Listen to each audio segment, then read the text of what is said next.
好，欢迎您回到新闻大白话的节目现场，介绍这1个小时的来宾。首先是国际政治专家赖岳乾老师，主持人好，观众朋友大家好。资深媒体人谢寒冰，主持人好，大家好。以及我们的退役少将厉正杰将军。前日好，各位观众大家好。好，观众朋友，我们赶紧来看看对岸广东的珠海航展，我们 TVBS 的特派记者也在现场采访，这个规模非常大哦。我们来看看，吸引了47个国家地区，超过890家企业参加哦，创下了历届之最。而且我们看到，包括沙烏地阿拉伯的官方跟企业都来了哦。图片在这里，这个棒一大哥沙特来了，也上了微博热搜哦，可见这个客户大家很重视。那另外我们看到中国商飞签下了130架的飞机订单，并且他预测未来20年到2043年，中国航空机队的规模会超过1万架，占全球的比重是超过20%，也就是1/5这么多哦。你看到包括各国都在秀实力，中俄秀肌肉，它的目的是吓阻美国吗？我们先来看看这个中国大陆秀了 GDF-600的高超音速杀器，这是什么呀？我们来看看呢，这是新概念的武器系统它是模型来的你看到的图片在这里是可以装载超音速飞弹，还有无人机等等不同类型的子弹，不同类型子弹的无动力高超音速滑翔体，注意了，它是无动力的滑翔体所以是新一代新概念的武器系统。观众朋友，我们再来看看，包括俄罗斯，它不断的派出它的战机跟战舰非常靠近日本，所以日本呢也是绷紧神经。在过去这1年，我们都看到有新闻报道，包括现在最新的是俄罗斯搭载新一代耗时极音速巡弋飞弹的戈洛夫科海军上将号这个巡防舰在这里目前正在大西洋执行任务，而我刚刚提到的日本尤其是北方四岛这个地方，他们不断的在征收他最近是征收到4艘俄罗斯的这个军舰通过宗谷海峡宗谷海峡就在北方四岛的这个西北方这里还有呢，我们看到了包括什么呢？无畏级驱逐舰、救难舰、飞弹观测支援舰以及亚森级的核动力攻击潜舰都在这里先后的出动了。所以对日本来说呢，他当然非常的密切的在观察，他认为俄罗斯可能这个吓阻或者是秀肌肉这样的意味非常的重那另外我们看到中俄战略安全磋商这个见面是来自于王毅跟绍伊古，他们说的是什么呢？说最主要、最重要的任务是抵抗美国以及其附庸国很明显讲的就是可能这个指的是日本对俄中的双重遏制这个政策所以这2国背靠背或者在军事上更进一步的结盟，看起来是往这个方向走。而另外，当然，川普重回白宫，全世界都在密切的关注。现在川普紧锣密鼓，不断的在分派官位在 assign 这些重要的位置，包括你看到爆派好几个媒体都提到的卢比欧，极可能是他未来的国务卿。赫塞斯已经确定是他的国防部部长了，因为川普宣布了嘛雷克雷夫是中央情报局的局长，瓦尔兹是国安顾问，霍曼他要对付这些边境的非法移民，所以被 assign 变边境沙皇看到川普的国安团队成型了，清一色可能大家看到都是抗中大将。而另外呢，这个中美对抗的态势看起来不会缓和会越来越剧烈吗？包括最近有一些新闻事件，大家来观察看看，在珠海同样就是我们刚刚讲的广东珠海发生了一桩悲剧一名男子因为家庭纠纷这个突然失控驾车在珠海的体育中心冲撞人群，非常惨烈导致至少35人死亡，并且有数十人受伤。我们看到包括习近平罕见发声说这个性质极为恶劣尽快查明依法严惩。那这件事情当然在中国大陆在对岸引发了很多的讨论。可是我们看到西方媒体，或是我们有一些台湾的媒体也引述西方媒体的报道说第一时间是封锁那另外呢，可以包括说至少有多少人死亡那可是中国大陆刻意不让这个新闻发酵可是其实如果你去对岸的一些网站、新闻网站看，是可以查得到的呀所以可能也有人说是不是认知作战正在这个形成包括像这样子的重大意外事件呢，也可以作为一个认知作战的东西方各种的操作。另外本来是一个购物节嘛，双11，中国大陆的双11购物节，那现在我们也看到很多包括西方的一些财经媒体特意的来 highlight 这个部分，说是史上最长促销活动那在平淡中落幕说是这个不再轰轰烈烈，越来越冷静，意思就是说可能是因为中国大陆经济不好所以看起来比较平淡可是像是这样子的这个销售数据，我看到一些报道好像几个销售巨头也说他们的业绩不错所以你看这个认知作战是无所不在在美国可能要笑中国的经济不好，要衬托川普当选之后可以拯救美国经济吗？所以各方其实都在形塑对自己有利这样子的一个氛围。来，请教赖老师怎么看？先简单讲一下这个深圳的这个悲剧情绪管理失控，然后把情绪发泄在无辜人身上。这样的一个报道，其实在第一天我们就看到了就是您所讲的，在新媒体或者是一般的传统媒体，其实就有报道了。但只是说，因为大陆基本上来讲，对于这种这个社会的事件，它不会放在头版头，基本上是不会，也就是不会渲染。那在这样一个，因为一方面是避免仿效，二方面还要弄清楚到底状况怎么样而且事实上是陆续的报道都有，医院的救难的情况、救助的情况都有报道所以我个人认为这样子一个把它又变成一个政治性的操作，这个大可不必。但是这个对于台湾的这个反中的媒体来说，或者对于海外的反中媒体来讲的话，我觉得他们把它渲染的可能的，对他们来讲的话，就是任何事件都可以渲染，所以我觉得没有什么营养，没什么价值不过我觉得情绪失控去伤害无辜这种事绝对不应该的。在这个部分里面，很简单的说，国安团队您看这个川普已经陆陆续续的都官宣了，公布了一个一个公布。这个被传出最长的就是卢比欧，传了好几天了，可到今天没有官宣，对，这代表什么？变数越来越大也就是说，在共和党内部也好，在这个川普的考量这个部分里面，它的变数是越来越高了。那换言之，也就是说，你看之前被官宣的有的是第一时间就否定了例如说像庞培奥还有海利，在第一时间就说没有他们没有要入阁。那其他的，你看这个欧布莱恩到目前为止也还没有传出来那当时也是传得沸沸扬扬，结果呢，国防部部长也出来了跟他无关。那他们的白宫安全顾问也出来了，是，而且这些都是跌破大家眼镜那换言之，也就是说，当他爆派的越久，然后一直没有官宣，我觉得他的变数就越来越大了。这代表什么？代表这个对于川普来说，他的内部的考量挣扎，或者是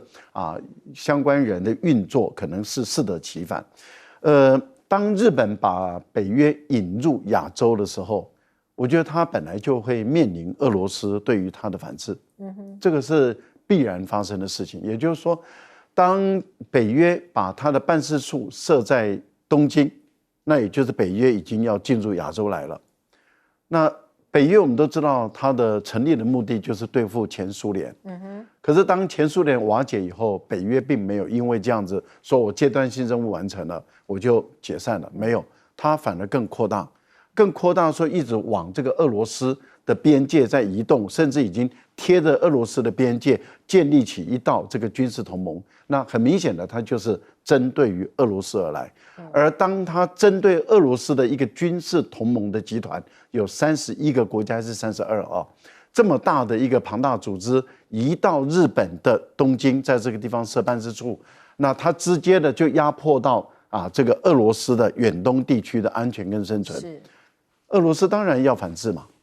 所以俄罗斯当然要跟你秀拳头，秀他的核武，也就是说必要的时候我就用核武直接打你，东京的经济板块。那你就来试看看。我觉得这个对于日本来讲，不见得是有利的啊，这是可以理解的一个部分。那也就是说你把谁引进来，你就必须要承受什么。另外一个部分里面，在航展啊，这个珠海航展，其实当大陆的中产阶级越来越多的时候啊，他们又有能力坐高铁，是那能够坐高铁，也就能够坐飞机。那当有越来越多人有更多的选择权，我可以自驾，我可以坐高铁，我可以搭飞机的时候，那当然飞机的市场，就是航空营运的市场就应运而生了。是，那对于大陆来说，很快的，他就会计算出每个人在经济能力有宽裕的情形下，选择对于他来讲最适合、最便捷的一种交通运输工具。那空军啊，就是我们讲的航空的这个空运民航机，那么进入这个市场已经是在所这个大家都预估到，只是说原来空巴跟波音他们预估是2000多架，现在已经涨到1万多架的这么大的市场，这个代表什么？代表 C919、C929他们的市场未来的前景是很大的。接下来问一下这个将军怎么看？我看这次珠海航空展，我特别要建议我们国防部要好好去了解一下。因为我们身为一个军人来讲的话，《孙子兵法》讲了一句话，叫做知己知彼，百战不殆。好，所以我们必须借着这次解放军他公开的展示各种新型的武器，不管是已经这个配役到部队里面使用的，或者是说只是一个概念的武器来讲的话，我们都应该深入的去了解、去探讨，然后也借这个机会，而且不能带任何意识形态去看。你若有了意识形态、有先入为主的观念来讲的话，你就看不到真相。那这样对我们自己国防事实上是不对、是不好的。那你必须要了解敌人实力在什么地方以后，才能够制定我们因应的对策。我们到底要采取什么样的对策？我个人来看的话，这次来讲珠海航空展，我觉得是解放军很多武器它都已经是跨世代的武器了。什么叫跨世代呢？比如说我们刚开始的时候，以前我们看到拿破仑时代作战的时候，它都是形成一个步兵方队往前面走。但等到机枪发明了以后，这些步兵方队就不行再有步兵方队，就必须要疏散的这个跑步掩蔽，然后交互掩护前进，就改变了整个步兵作战的形态。然后第二个来讲，我们看到战车出现的时候，第一次世界大战，当战车出现以后，就壕沟战就没有用了，阵地战就没有用了。当第二次世界大战，我们看到航空母舰出现来讲的话，那时候主力舰包括大和号，包括美国的密苏里号这些军舰来讲，就失去它的功能了，等于摆在海上，这个当靶子给人家打。那用空军来讲，都是用飞机去炸射。现在来讲，我个人认为这次航空展很明显的最大一个跨世代就是无人机、无人舰的出现。那这个一定是会改变未来战争的形态，尤其是在无人机、无人舰方面，它除了说是无人之外，它还超高音速。在空中方面，我们看到各型各样的无人机哈，包括侦察的有这个无人机，包括察打一体的有这个双尾蝎，包括预警机的也有这个双头怪。然后另外来讲的话，它担任这个中程僚机的有攻击11哈，像这些来讲，空中打击的力量我们都不可以小觑。那地面、海面上面来讲，我们这次看到它展出的所谓的这虎鲸号这个无人艇500吨，各位，我在这边跟各位讲有多大呢？我们的海鲲号这个也不过是我不是海鲲号，我们的这种。就是我们现在海军用的军舰来讲的话，也不过是600吨，是比它大100吨，但是里面有50几个官兵在上面，它不需要官兵，它这个船就随时可以装更多的飞弹，装更多的人。然后在陆战来讲的话，美国现在一直这些人这些家伙一直叫我们打城镇战。那如果说台湾真的叫台湾去打了，你过来打打看，你去自己面对那些机器狼，你打打看，我们怎么去跟这些机器狼作战？你知道这些机器狼为什么叫做以前叫狗，现在叫狼？因为它会分工合作，它走在最前面的那只是专门来探测的。有装着红外线，也就是说白天能够打仗，晚上也可以感测到。后面那只是带着冲锋枪的，然后它可以射击，可以发射冲锋枪，可以发射机枪，也可以发射榴弹炮。另外还有运输的机器狼，所以它整个是狼群作战。在这种状况之下，如果说是我们自己台湾要去思考，面对这种武器的话，我们还有没有能力去打城镇跟巷战？那美国不要一直把我们推到前面去。以前我们就算当个马前卒，现在根本就是当作炮前灰。那是我想说，我们台湾人民应该对这方面要有所认知了。对，大家看到我们画面上面这个机器狼过去我们叫它机器狗像是这样子，它这个如果真的一旦打起城镇战呢、他这个射击是不手软的，他根本不会有任何同情心的。他根本不怕。对啊，这个很可怕哦。来，请教彬哥怎么看？我想这种无人的机具，不管是陆地的、海上的还是空中的，这未来大概都会形成战争的越来越倚重的这一些武器哦。那我们当然要赶快去研发。可是我一直觉得很奇怪，就是我们现在预计是要花大钱去跟美国人买，而且是买这种在乌俄战争中已经证实很容易被干扰、杀伤力不强的武器。我不知道为什么我们要花大钱去买这个东西，为什么不把这个钱省下来自己去研发，或者说去寻找更好的、更先进的东西？因为对岸是无人机载具的大国，它不管是各方面，它都在突飞猛进当中。那我们如果是以对岸作为加强敌后防御的话，你现在去买人家这种过时的东西，到底有什么意义？我们真的要仔细去想一想。那珠海航展，当然这次世界各国都在瞩目，我相信我们一定有派人去啊，这个是100%一定有的。TVBS 有。对，我不是说记者，我说国军一定有派人去啊，连吕礼思小舰长自己都去了，所以当然我们国军一定会，当然会变换一下身份再去嘛，总是要去探一下虚实啊。那只是能够探到多少，这个就再说，因为航展毕竟他们有部分也是保密，他也不会把所有性能显给你看。像校委也在那里啊，哦，他也在啊，他也在啊。校委就说，因为有人就叫他比 F35跟歼35到底谁强，他说他怎么比？因为歼35又没有展现他所有性能，他到底要怎么比？解放军也没有公布啊，机密的不会告诉你。对啊，所以我觉得光是要看这种东西去比是很难去比较。但是导致他们预计2043年中国大陆的整体航空机都会破万架，我是有点讶异。那这就表示他们对未来整个中国大陆的经济发展跟航空事业的发展是期望非常高的。那这个状况下的话，就跟现在西方各界一致看衰的这种经济发展是截然不同的话，它的经济如果没有突飞猛进的发展，它怎么可能2043年也不过20几年以后啊？20几年以后一下子成长到破万架，这是非常惊人的数字。所以我觉得大陆显然对自己期望很高哦。那至于这个 GDF600。这个蛮厉害，因为它可以装载各种不同的事态任务需要，看你是要用高超音速炸弹，还是用各种其他的这种载具，然后它用超过7马赫的这种速度直接冲到你这个地方来。老实讲，我们目前没有任何武器可以防御它，基本上就是这样。那所以我们针对这种东西，我们到底未来要如何解决？这个真的是很伤脑筋的一个问题哦。那导致川普的这个团队。看起来真的蛮有趣的，每一个都是川普的分身，看起来很像星期力，因为这些人不论论调啊、态度啊，都跟川普很像，对啊。那当然都是以美国优先为原则。我觉得这个倒还好，为什么？就是变成以前拜登政府很多东西，你不知道他们到底会变到什么地方去，那反而川普政府看起来非常好猜。就是大家的想法都一样，然后整体动作都一致。我觉得不管这也不是单单中国大陆的问题，我觉得全世界都会面临到同样的问题。因为这一些人向来是对各种事情都是采取非常鹰派跟强硬的态度，所以我觉得世界各国，包括台湾，我们大家都可以做好准备。是啊，你看川普他毫不遮掩呢，我想怎么做就怎么做，老子想怎么干就怎么干，我也不跟你演，我就直接告诉你，像是在选前出钱出力的马斯克，真的耶哦。看到他兑现了他的选举承诺，说他任命马斯克和拉马斯瓦米，他也是一名富豪，这2个人领导政府的效率部，他创造一个新的部门叫效率部哦。那它的功能是什么？它要削减多余的监管以及浪费支出，并且要重组联邦这对拯救美国的运动至关重要。的确，可能政府部门有好多浪费或者是叠床架屋的部分，我就请这些人，企业界的人砍更有效率。那另外我们看到这2个人其实对中国的立场有截然不同，甚至有人觉得背道而驰这样子的一个看法。像是这一位拉马斯瓦米，他是印度裔的一位很年轻的生物科技的富豪哦。他曾经讲过一件事情，他说中国侵略台湾是踩到美国利益的红线，并且他还说美国的商人都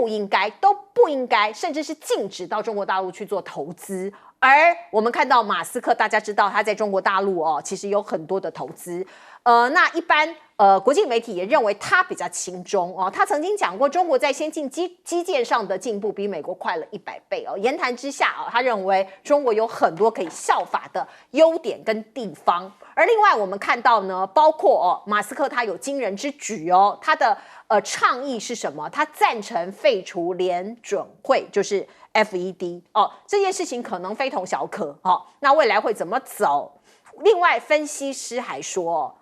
这个川普爱私密外交，所以未来除了效率部之外，马斯克可能还负有一个重任，他可能是一个秘密外交的桥梁。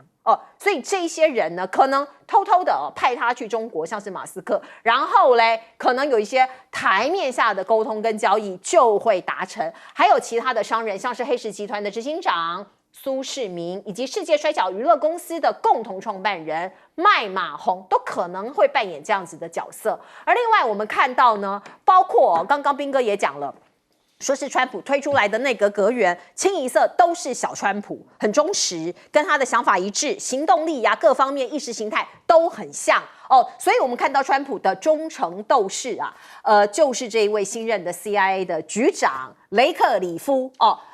他曾经做过一件事情他曾经呼吁要对拜登的儿子韩特进行调查所以是忠实的效忠川普的人。而另外我们看到呢，过去民主党在执政的时候倡导的觉醒文化还有多元价值现在可能在川普时代 2.0 会废除川普说计划废除教育部，甚至多项改革也宣布向所谓的觉醒文化来开刀所以未来你可以看到，在性别认同上，川普已经讲过好多次了只有2个性别男的跟女的没有什么90几个整个性别的认同所以未来整个美国可能会天翻地覆的不一样的一个转变。而另外我们看到呢，川普完全不浪费1分1秒，他上任首日就要签署多项的行政命令锁定的重点在于非法移民跟边境安全。而另外呢，像是川普这些雷厉风行的措施诺贝尔的经济学者经济学的学奖这个奖的得主克鲁曼他就说，这个有一点风险你如果大举的遣返移工有可能会酿成经济大祸会引爆通膨 2.0。 因为大家都知道美国有很多可能很辛苦的工作都是靠这些移民在农场收橘子收农产品甚至一些餐厅里面的这些移工这些很辛苦的工作都是移工在贡献的如果你真的这么干的话，把这些移工都把他们遣返可能美国就惨了，会面临高通膨。而另外 APEC 即将要揭幕了，我们看到习近平跟拜登这一个礼拜可能会见面就在秘鲁的首都利马。那会有川普派特使来吗？或是川普本人会来吗？现在看起来好像都没有我们也可以看到，包括秘鲁现在的维安已经做得非常的严密了，因为除了习近平、拜登之外，还有好多位新任的元首，包括日本的首相石破茂，以及新加坡的总理黄循财等等所以这个地方戒备维安非常的严格。而这个我们说到，全世界都在密切关注川普重回白宫的新世界秩序。我们看到我们的邻国南韩尹锡悦最近很忙他在练小白球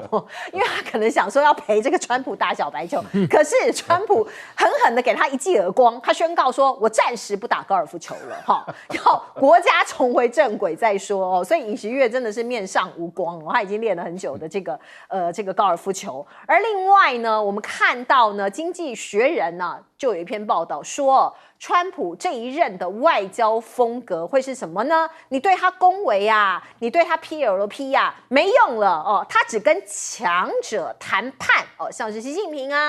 像是普京甚至是北韩的领导人，你要对他很强硬你如果用帮小孩办生日 party 的方式来处理他根本就不甩你。来，赖老师同意这些说法吗？首先我们看一下这个2位企业人士，包括马斯克在内，要筹组这个效率部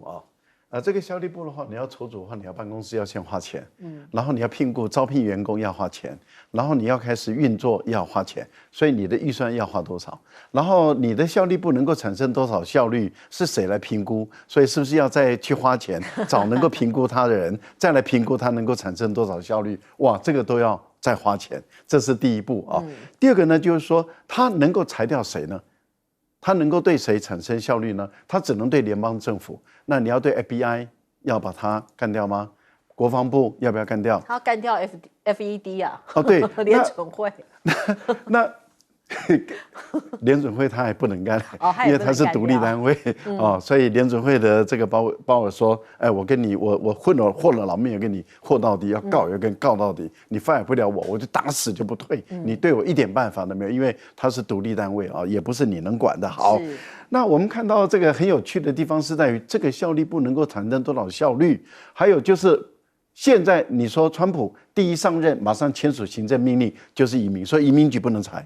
对，哎，跟移民局有关的业务的国土安全部也不能动，因为他们正要执行这个在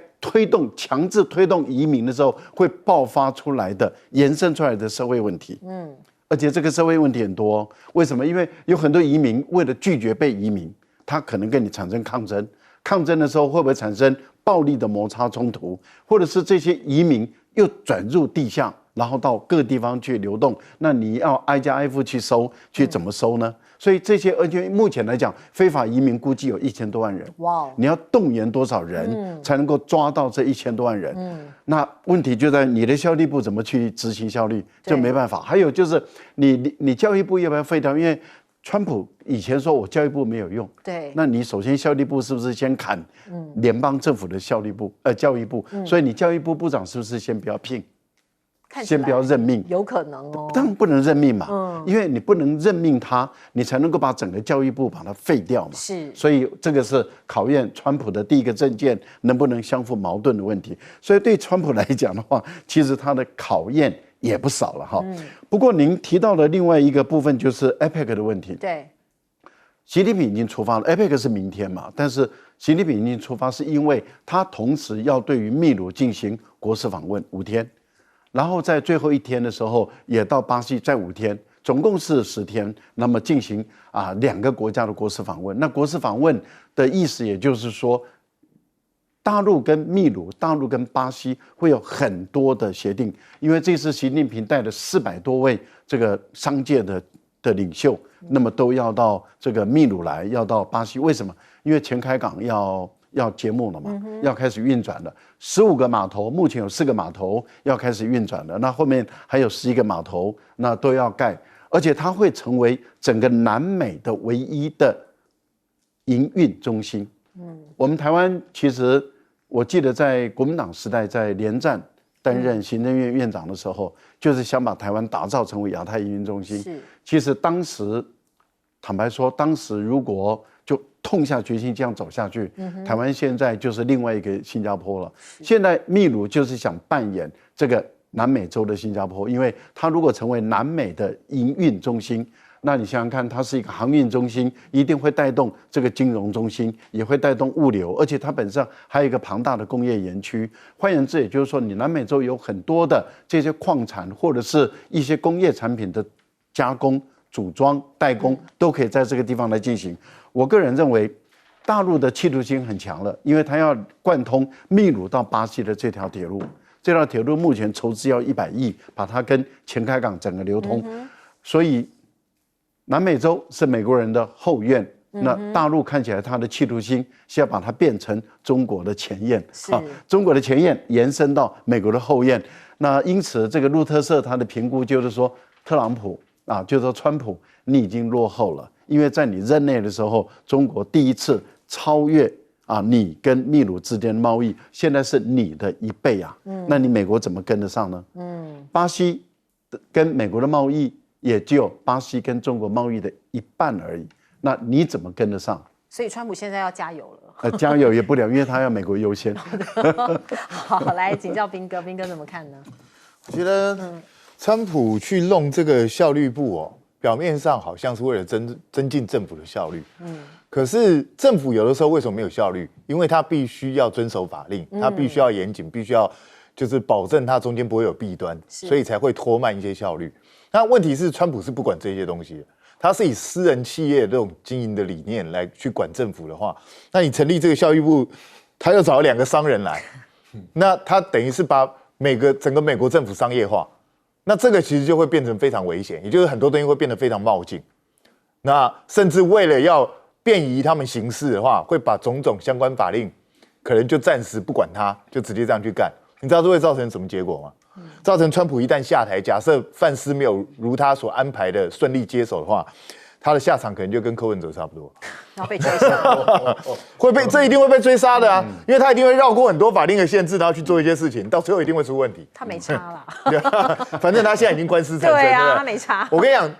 川普上台，他一定会第一件会做什么事？他一定会想办法赦免自己很多的罪，他一定会做这件事。但是问题是，他接下来这4年又会犯很多的罪，所以他必须要靠范斯来帮他赦免。所以他现在就在营造范斯当他的接班人嘛。那能不能这么顺利就很难说。那至于说马斯克是不是能够成为美中重要的中间人呢？我认为初期可能会，因为马斯克在中国是有利益的。可是问题是，马斯克也是个商人，所以他也是随时随地跟着他的利益转。马斯克当年也骂过川普啊，对啊，那他只是现在看到，川普好像对我有利，我又过来。然后我也一直在怀疑马斯克跟川普的蜜月期到底能够多久，我也是一直在怀疑这件事情。所以他能不能够在美中之间扮演桥梁，我认为初期他还可以，但能够多久，恐怕是要打上一个非常大的问号。那当然，川普如果都按照他在竞选的语言去做，对各国大加关税，然后把移民全部赶走，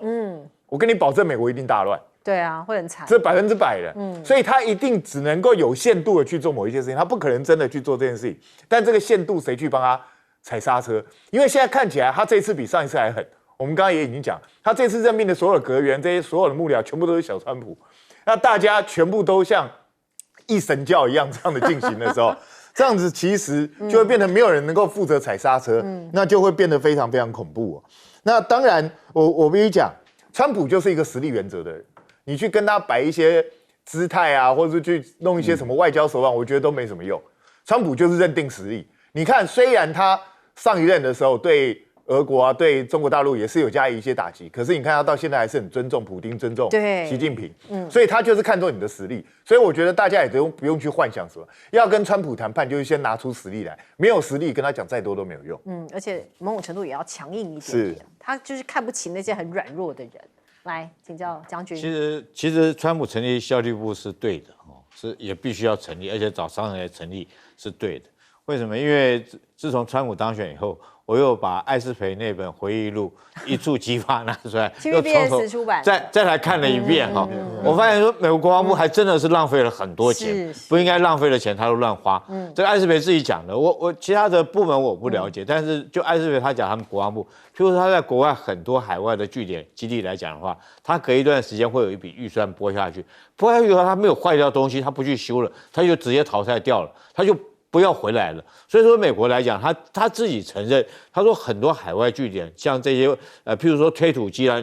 插动车啊，这些东西来讲的话，他们都不修了，就直接丢掉，是真的是非常浪费的。所以我觉得川普来说，他做这个动作来讲的话，我相信其他部门应该也有这种浪费的情形。大家不要小看川普，我觉得他今天来讲，他非常的聪明，我非常赞赏他，因为他用了一个马斯克，还用了一个谁呢？叫做这个国防部长这个不是这个卢比欧你知道这两个人，一个是坚决抗中，一个是亲中的，这个代表什么呢？他就黑白两支都有，他这个有扮黑脸的，也有扮白脸的。其实有利于这个川普来讲跟中国谈判，他本来就是商人嘛，商人谈判一定是有一个黑脸，有一个白脸，就像我们爸爸教小孩来讲，夫妻两个，一个唱白脸，一个唱黑脸。所以我觉得川普他其实你不要小看他这个人事布局，我觉得有他道理在。另外，我觉得川普他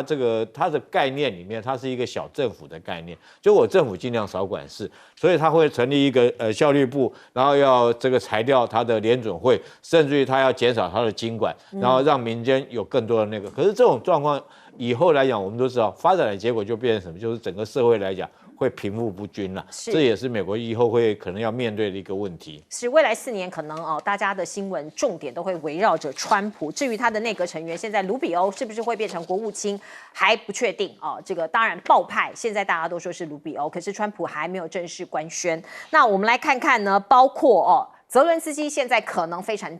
忐忑，因为川普说过好多次，他一上台就要结束俄乌战争我们看到俄国对外情报局说是泽伦斯基的傲慢揽权已经这个美国的国务院已经认为他认定他就是傲慢，就是揽权，所以考虑2025年在乌克兰举行总统和议会的一个选举，用合法的途径把这个泽伦斯基的政府给推翻然后呢，推不一样的人上任这个是来自于俄罗斯的对外情报局搜集到的一个所谓的新闻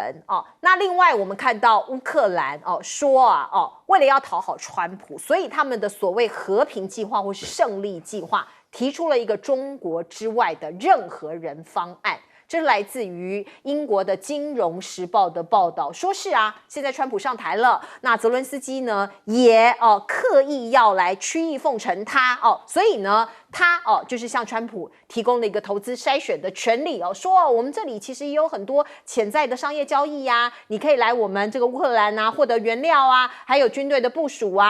想要来吸引川普投资乌克兰，并且呢这个想法叫做 ABC。Anybody but China 除了中国之外的任何人都可以来想要打动川普。那这一招到底会不会奏效会不会真的这个让川普来这个过来帮助乌克兰呢？现在还不知道。不过我们先来看看包括俄罗斯现在跟乌克兰的战况说是俄罗斯有5万大兵，现在已经远赴库斯克要炸乌东的水坝，改用水攻。如果真的这样，那恐怕很多生灵会涂炭因为我们看到这个地方这个是这个乌克兰当局的指控，说是俄罗斯空袭顿内茨克前线附近的一座水坝，希望可能揣测俄罗斯想要用水攻的方式来进行作战。而另外乌克兰的发言人说不到1天，南部的战线俄罗斯展开猛烈的攻击，现在俄罗斯已经在他们的军队已经在扎波罗热前线展开了突破的行动。而另外呢，俄国的媒体也报道，在南顿涅茨克这个地方，俄罗斯有第60几机步旅重新攻占了一些土地所以我们看到包括前线还是互有一些这个交战。可是呢，现在乌军某种程度已经陷入困境了，在库斯克地区跟5万名的士兵作战，同时也紧急的增援东部有被围困的2条战线，准备在南部应对步兵的进攻。那我们也可以看到欧洲欧洲各国现在也对情势的发展感到忧心，所以他们怕被波及嘛。现在前英国首相特拉斯曾经来台湾访问的这位女首相，非常短命的女首相，她出了一本回忆录她说回到2年前2022年的10月，那个时候时机很紧张，普京曾经差一点就对乌克兰发动核武攻击后来当然是惊心动魄，并没有这样做，可是想起来就是一把冷汗。那另外呢，美国会不会退出北约呢？因为川普当选之后那乌克兰这件事情可能不是川普的利益，所以呢看到欧洲很怕说川普会退出北约，那会失去核保护伞所以呢，现在欧洲可能也有一些所谓的一些动作，可能要起草逼退美国的议案因为很多会员国相信川普之后呢会把美国将违反北约章程变成危害北约的因素。而另外我们看到中东另外一个战场以色列，川普已经说过很多次了，他会停以色列到底，可是要怎么停火呢？川普说这个他任命了前州长叫做赫比克现在要驻以色列当做大使，那他要为和平努力不懈，可是如何努力不懈？如何让战事落幕呢？我们看到川普选择3位亲以色列的议员担任重要的外交职位，而且对伊朗可以说是大加的施压。像是这位女性她叫做史蒂芬妮克她现在要担任美国驻联合国大使，她就讲了，美国已经准备好回归川普对伊朗的最大压力政策。他认为过去拜登太软了，所以让伊朗有恃无恐所以看起来鹰派又开始抬头咯。以色列的新国防部长就讲说，我不会停火，我不会让真主党喘气所以看起来中东的局势看起来更紧张以色列的财政部长甚至提出明年蛮敢的，他说他要占领西岸全部地区。我说他很敢，真敢多个阿拉伯国家谴责了这个他们的野心也实在是太大了。来请教赖老师，现在泽连斯基真的是有点麻烦了，说不定他明年可能就没有办法在位置上了他并不是被用武力推翻，也不是用政变，而是因为选举啊。我们也看到最近这几天，泽连斯基跟川普的儿子2个人在打空战，2个人杠上了啊，吵翻了。这个川普的儿子目前来讲很获得川普信任、喜欢，然后连彭斯都是他推荐的，很多据说啊，这些很多的内阁的人马，他的儿子都有参与讨论的这样的一个这么重要位置的儿子，他对于泽连斯基啊说啊谎造啊说川普说支持挺乌克兰的这个事很不满，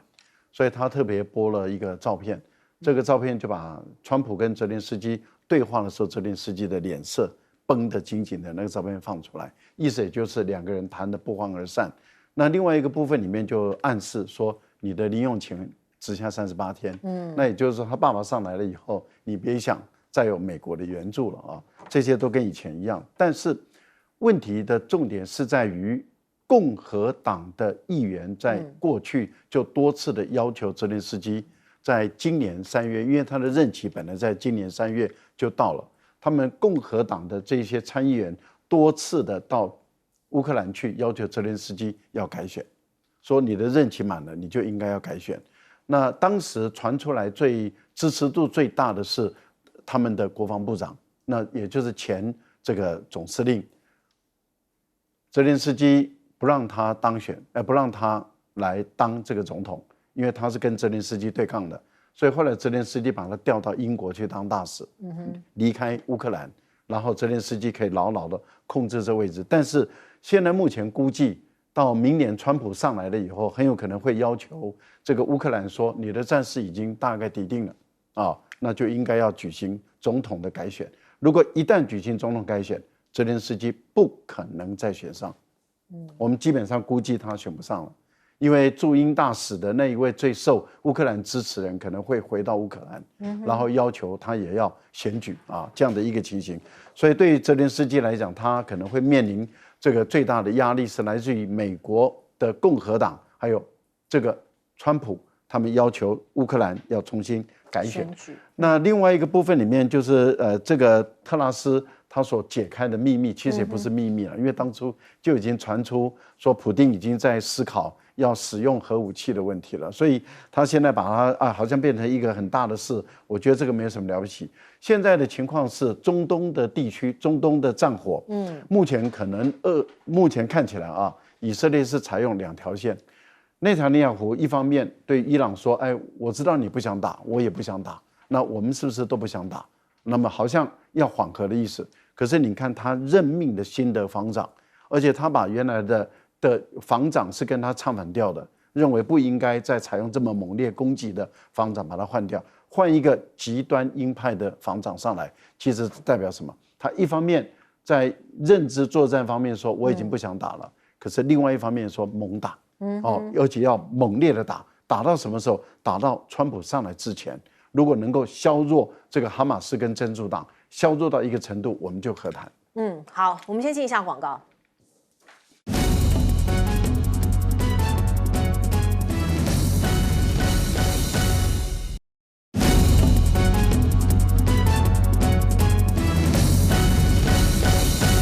好，乌克兰战争在川普上台之后会怎么样发展？来请教将军。大家都认为说川普上来以后他会结束俄乌战争，但是我现在特别要强调，俄乌战争能不能够结束，喊话权不是在川普，而是在普京。为什么？因为普京现在来讲的话，他在战场上会有绝对的胜算，而且他打得很狠，那种狠到什么程度？就是寸草不留。我们现在看到下面这句话，叫做在这个沃夫恰河附近。这个炸毁水库然后水位持续上升。我特别，因为我对这个地方，我看地图我很了解。它这个地方是什么一个地方呢？其实上次我来这边也讲过，它等于说三面来讲，俄军已经包围了这个地方，三面都是俄军，只剩下一个出口，那个出口就是恰夫沃河的河口地方，所以他把这边炸毁，不是要淹死乌军，是让你连退都退不了，让你跑不掉，你知道？我这边造成一个障碍物，水淹到这个地方，你部队撤不掉，撤不掉的目的是什么？就是要你在这边，我彻底将你歼灭掉。然后这个上面库斯科尔那边大概也是这种情形。你要知道，普京为什么要这样做？对普京来讲的话，我要确保我俄罗斯安全，我最好的方法就将你的乌克兰所有武装的部队彻彻底底的歼灭完。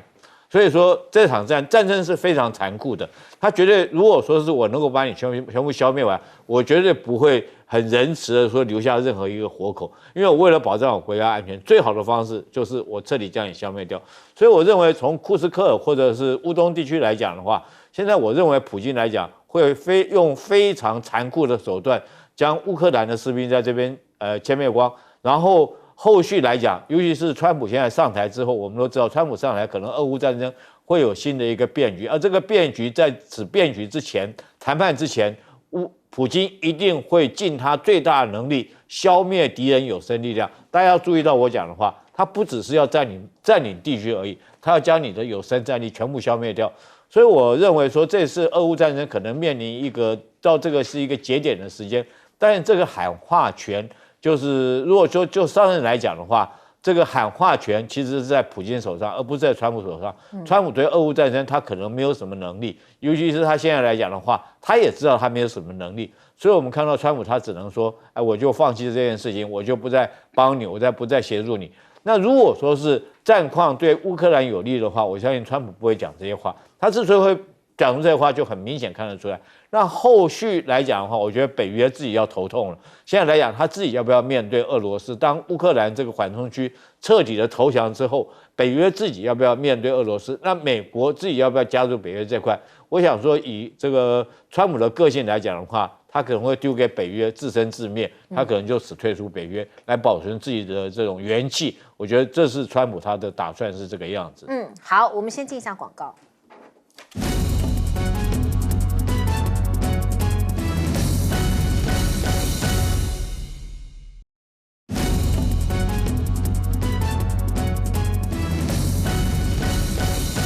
好，我们最后时间留给彬哥。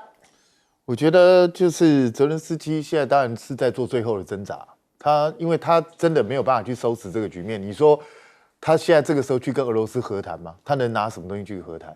那他光是去谈和谈，他乌克兰内部不会有任何反弹的声浪嘛？他的位置还坐得稳嘛？所以对他来讲，他是进退维谷了，他大概没什么选择。所以你说他提出这个 anybody but China 这个提议根本是没用的。你以为你对去满足川普的需求就有用吗？其实我们刚前一节已经讲过了，川普是实力原则的人。当你乌克兰对他不构成吸引力的时候，他对他来讲你一点用处都没有。很简单，你说拿原料啊，或是拿军事部署啊，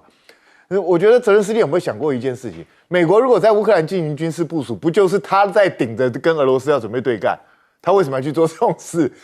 为什么拜登一直没有派兵进乌克兰？就是因为怕引发第三次世界大战。那你现在得引诱他来发生第三次世界大战，他怎么会干这种傻事？那你乌克兰有什么资源，有什么原料？美国现在要，你能不给吗？所以他根本就对川普来讲没有任何吸引力。对川普来说，他现在要的就是尽快结束这样让美国耗费资源的战争，只是看怎么样结束比较体面而已。我觉得重点是在体面，因为川普也不能够忍受他一上任就失去了乌克兰。这个对他来讲，这个美国的威信也会受到严重的打击，所以他必须要想是怎么样让整个局面，就是让大家都有一个下台阶。可是这真的很困难，